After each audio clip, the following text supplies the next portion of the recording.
Assalamu alaikum dear students, how are you? Hopefully you all are fine. Dear students, ninth class mathematics chapter number 3 new syllabus और आज का हमारा topic है lecture number 10 है और topic आज हमारा वेन डायग्राम। तो इसके एज सच कोई इतने क्वेश्चंस तो नहीं है एक्सरसाइज में, लेकिन इसकी थ्योरी थोड़ी सी डिस्कस करेंगे। तो वेन डायग्राम पढ़ने से पहले हम थोड़ा सा दो सेट्स हैं उनको डिफाइन करेंगे। तो पहला एक सेट है डिसजॉइंट सेट्स। देखिए स्टूडेंट्स, अगर दो सेट्स हैं उसमें कोई एलिमेंट भी कॉमन नहीं, उनका इंटरसेक्शन लें तो एम्प्टी सेट आता है, तो उसे हम कहेंगे disjoint sets. If the intersection of the two sets is empty set. तो देखें यहाँ पे से मैं यहाँ पे एक सेट लेता हूं ए सेट में एलिमेंट्स देखें लिख दिए 1 3 5। एक सेट लिया बी, उसमें एलिमेंट्स 2 4 6। ठीक है, इन दोनों का अगर आप इंटरसेक्शन करें तो इसमें नो वन इज कॉमन, तो intersection is empty set. Intersection is empty set. तो अगर intersection of the two sets is the empty set, the sets are said to be disjoint, तो वो सेट डिसजॉइंट कहलाएंगे। तो वेन डायग्राम में disjoint sets को हम यूज कर रहे होंगे। फिर उसके बाद overlapping sets, intersection two sets का वो नॉन एम्प्टी हो, यानी उसमें कोई ना कोई एलिमेंट लाजमी कॉमन हो। और उसके बाद neither but is a subset of the other, और एक सेट जो है दूसरे सेट का सबसेट ना हो, तो उसे हम कहेंगे ओवरलैपिंग। तो ओवरलैपिंग में एटलीस्ट वन एलिमेंट लाजमी कॉमन होना चाहिए और एक सेट दूसरे सेट का सबसेट नहीं होना चाहिए, तो फिर हम उसे कहते हैं ओवरलैपिंग। तो यहाँ पे एग्जांपल देखते हैं, एक सेट ले रहे हैं ए 1 3 5 6, एक सेट ले रहे हैं बी, तो उसमें ले लेते हैं 3 5 7 8।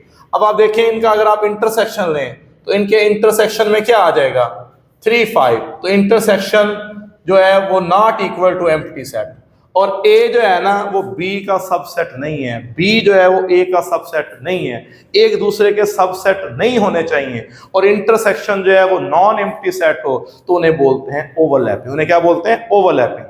और फिर एक तीसरा हमारा केस आएगा वेन डायग्राम में, वो होता है सबसेट। तो सबसेट हम पहले डिस्कस कर चुके हैं, जब एक सेट के एलिमेंट दूसरे सेट में मौजूद हो तो उसे बोलते हैं सबसेट। तो उसको भी थोड़ा सा टच दे देते हैं। सबसेट का केस भी हम करेंगे।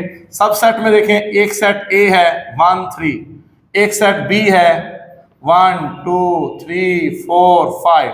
अब every element of the set A belongs to set B, तो set A is the subset of B. तो ये सबसेट हम पहले पढ़ चुके हैं, तो इन डेफिनेशंस को पढ़ना भी बहुत जरूरी था। तो अब देखिए dear students, Venn diagram, Venn diagram को English logician and mathematician John Venn ने 18 इसका दौर है 1834 से 1883, फर्स्ट टाइम जो वेन डायग्राम थी वो इंट्रोड्यूस करवाई थी जॉन वेन ने। ठीक है, इंग्लिश मैथमेटिशियन। तो डियर स्टूडेंट, जो वेन डायग्राम थी, जब हम सेटों का इंटरसेक्शन, यूनियन, कॉम्प्लीमेंट हम सेट्स की फॉर्म में पढ़ते हैं तो इतना मजा नहीं आता, उनको देखते हुए दिलचस्पी कायम नहीं होती स्टूडेंट्स की। तो जॉन वेन ने सेटों के यूनियन, इंटरसेक्शन, कॉम्प्लीमेंट वगैरह को डायग्राम की मदद से शो किया, फिगर्स बना के शो किया। ठीक है, तो उससे जरा इसमें एक इंटरेस्ट डेवलप हुआ। ठीक है, और उसने कौन सी फिगर यूज की? तो देखें, सबसे पहले यूनिवर्सल सेट। आपको पता है सबसे बड़ा सेट कौन सा होता है? Universal set. तो यूनिवर्सल सेट के लिए जॉन वेन ने जो फिगर चूज की वो थी रेक्टेंगल। तो रेक्टेंगल जो है वो यूनिवर्सल सेट को रिप्रेजेंट करती थी। तो यूनिवर्सल सेट सबसे बड़ा सेट, अंडर कंसिडरेशन जितने भी सेट्स हैं वो उसके सब सेट्स होते हैं। तो यूनिवर्सल सेट के लिए जॉन वेन ने फिगर बनाई रेक्टेंगल। इस तरह बाकी जो उसके सबसेट्स है ए बी सी, उसके सबसेट्स होते हैं। तो उसके लिए जॉन वेन ने क्लोज्ड फिगर इस्तेमाल की, और क्लोज फिगर जो है inside the rectangle, inside the rectangle उसने क्लोज फिगर जो है बनाई उसके अंदर। जैसे एक सेट हो तो ऐसे बना लें, अगर दो सेट हो जाएं इस तरह ये डिसजॉइंट के केस में बना सकते हैं, वो उसके अंदर बनेगी। ए बी सी बाकी जितने भी सेट्स होंगे वो उसके सबसेट्स होंगे, और उसके लिए क्लोज फिगर सर्कुलर अमूमन यूज कर लिया जाता है, वो उसके अंदर बनाई गई। तो इसके डिफरेंट केसेस को हम आगे डिस्कस करते हैं। तो डियर स्टूडेंट, वेन डायग्राम की कुछ बेसिक थ्योरी देखते हैं। तो यूनिवर्सल सेट जो होता है ये रिप्रेजेंट कर, रेक्टेंगल जो है वो यूनिवर्सल सेट को रिप्रेजेंट करेगी। अब अगर हमारे पास दो सेट्स दिए गए हों या तीन भी दिए गए हों तो उसमें कुछ केसेस हैं। तो disjoint sets, overlapping set, subsets. तो इसमें वेन डायग्राम कैसे बनेगी? तो देखें इधर स्टूडेंट्स, यहाँ ए सेट में और बी सेट में कोई एलिमेंट कॉमन नहीं है, A intersection B null set. तो जब ए इंटरसेक्शन भी नल सेट हो तो दोनों सेट्स होंगे डिसजॉइंट्स। तो ये जो रेक्टेंगल है ये यूनिवर्सल सेट, जब दोनों सेट डिसजॉइंट हैं, कोई एलिमेंट कॉमन नहीं है, तो आप ए को और बी को अलग अलग बनाएंगे क्लोज फिगर में। ए हो गया, ये बी हो गया, ए के एलिमेंट्स इस तरफ आ जाएंगे, बी के एलिमेंट इस तरफ लिख देंगे, कुछ भी कॉमन नहीं है, डिसजॉइंट सेट्स। ऐसे यहां भी ऐसे ही बनेगा, डिसजॉइंट सेट्स के दोनों सर्कल जो है क्लोज फिगर जो है आप अलग अलग बनाएंगे, ठीक है। 1 3 5 2 4 6, ये डिसजॉइंट की फिगर ऐसे बनती है क्योंकि कुछ कॉमन नहीं है, दोनों सर्कल अलग अलग। अब आगे ओवरलैपिंग। ओवरलैपिंग में ना कुछ कॉमन जरूर होगा, at least one element is common in both sets, ठीक है, एक दूसरे के सबसेट नहीं होंगे। तो ओवरलैपिंग की फिगर ऐसे बनती है, दोनों सेट्स का कुछ हिस्सा आपस में ओवरलैप करेगा। अब यहां ए यहां बी, अब ए और बी के जो कॉमन एलिमेंट्स हैं वो आप इस जगह पे लिखेंगे। अब कॉमन इसमें क्या है 3 4, ये कॉमन पोर्शन है दोनों का।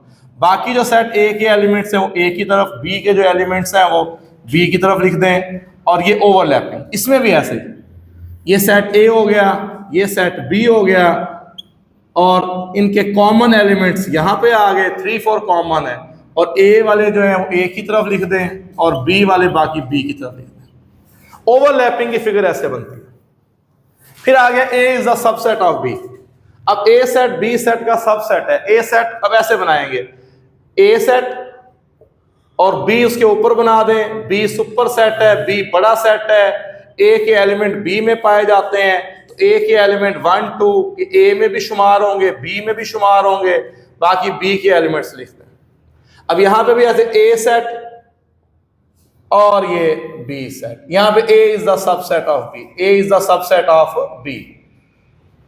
तो ये तो हमने उसका बेसिक स्ट्रक्चर बनाया, ठीक है। अगर देखें ये ए सबसेट बी है, अगर बी सबसेट ऑफ ए होता फिर बी अंदर आ जाता, ए ऊपर आ जाता, वो इतना मतलब एक ही बात है, ठीक है, वो आपको देख लेंगे। अब देखें होता क्या है, ये हमने बेसिक स्ट्रक्चर बना लिया, रेक्टेंगल यूनिवर्सल सेट को रिप्रेजेंट कर रही है, ए और बी सबसेट्स हैं वो हमने बना दिए। अब इसमें होता है कि आंसर को ना हाईलाइट करके शो करना होता है, आंसर को हाईलाइट किया जाता है, उसमें आप कलर कर लें, ड्राइंग कर लें, लाइंस लगा लें। तो अब हम आंसर को हाईलाइट करेंगे, ठीक है। तो आंसर को ऐसे हाईलाइट करेंगे भाई, जब बात होती है ना यूनियन की, जब बात होती है यूनियन की, तो यूनियन में ए सेट के और बी सेट के तमाम एलिमेंट्स आते हैं। तो यूनियन के अंदर ए सेट को और बी सेट को दोनों को आपने कलर कर देना है या लाइनें लगा देनी है। जब हमने ए यूनियन बी को शो करना है तो ए बी के तमाम एलिमेंट्स, तो ए और बी दोनों में लाइनें लगाएं इस तरह से। देखें ए यूनियन बी में सारे आ गए 1 2 3 4 5 6, तो ए सेट के अंदर आप लाइनें लगाएं, कंप्लीट ए सेट और कंप्लीट बी सेट। अब ये जो मैंने लाइंस लगाई हैं ये शो कर रही हैं A union B is represented by horizontal lines. इसमें भी दोनों सेटों में लाइंस लगा दें, दोनों सेटों में A B B B complete, A set का भी हर हिस्सा और बी का भी, ये शो कर रहा है ए यूनियन बी। इसमें भी ए और बी दोनों सेट्स, क्योंकि इसमें ए और बी के तमाम एलिमेंट्स आते हैं, तो सेट ए सेट बी का सारा पोर्शन जो है वो रिप्रेजेंट करेगा ए यूनियन बी को। अच्छा, अब आते हैं इंटरसेक्शन की तरफ। तो हम ऐसे स्टार्ट, ये जो पहली 3 फिगर्स थी ना ऐसे, ए यूनियन बी को शो कर। अब इंटरसेक्शन पे आए, यहां पे ए इंटरसेक्शन बी में क्या है 1 2, ए इंटरसेक्शन बी का आंसर आ गया सेट ए। तो यहां सिर्फ सेट ए में लाइनें लगाएं जो common elements of A and B. तो ये जो पोर्शन है इसमें इस फिगर के अंदर ये शो कर रहा है ए इंटरसेक्शन बी। तो आंसर को आपने हाईलाइट करना है, लाइनें लगा ले, कलर कर ले, ड्राइंग कर ले, जैसे मर्जी। तो ये हिस्सा जो है इंटरसेक्शन को शो कर रहा है। अब इसमें आ जाए तो इसमें देखें इंटरसेक्शन वाला पोर्शन ए 3 4 जो कॉमन, ये वाला ओवरलैपिंग पोर्शन है, ये वाला, ये कॉमन जो है, ये कॉमन एलिमेंट्स यहां पे लिखे जाएंगे। तो ए इंटरसेक्शन बी को जो रिप्रेजेंट करेगा वो ये पोर्शन ए, ये वाला, तो ये पोर्शन रिप्रेजेंट कर रहा है ए इंटरसेक्शन बी। तो डियर स्टूडेंट, यहां पे इंटरसेक्शन है एम्प्टी सेट, नल सेट।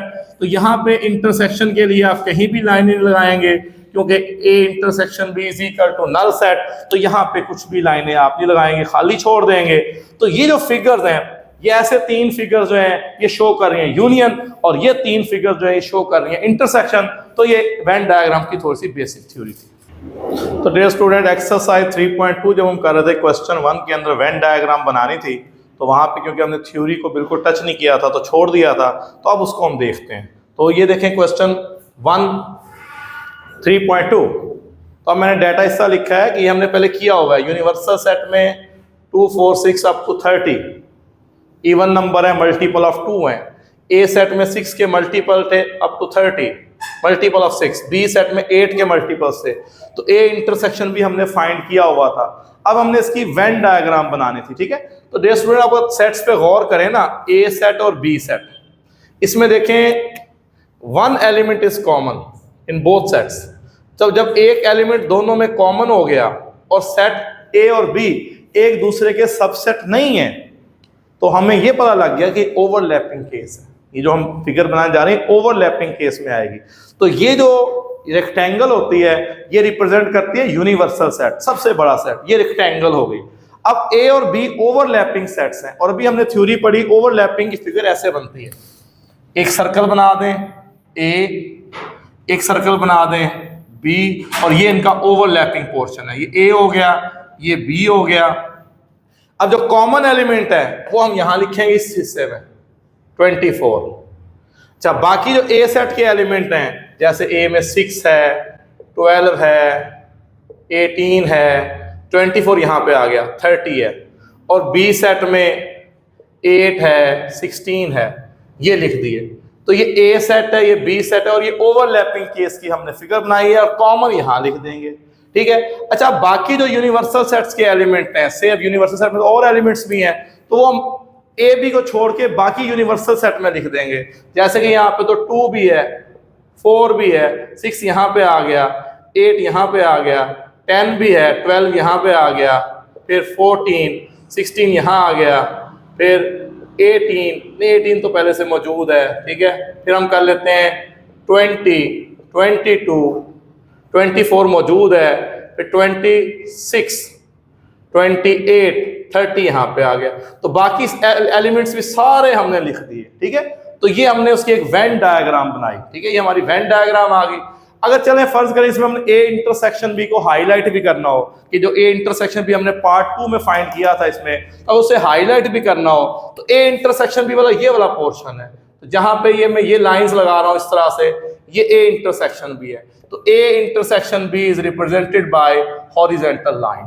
तो भाई ये क्वेश्चन 1 में वेन डायग्राम बनानी थी, ठीक है। तो वो पहले हमने छोड़ दी थी, अब थ्योरी हमने पढ़ ली, और ये वेन डायग्राम वाला क्वेश्चन भी हमने साथ फिगर भी बना दी। तो डियर स्टूडेंट, इसके साथ ही आज का लेक्चर कंप्लीट हुआ। Okay, thank you very much, Allah Hafiz.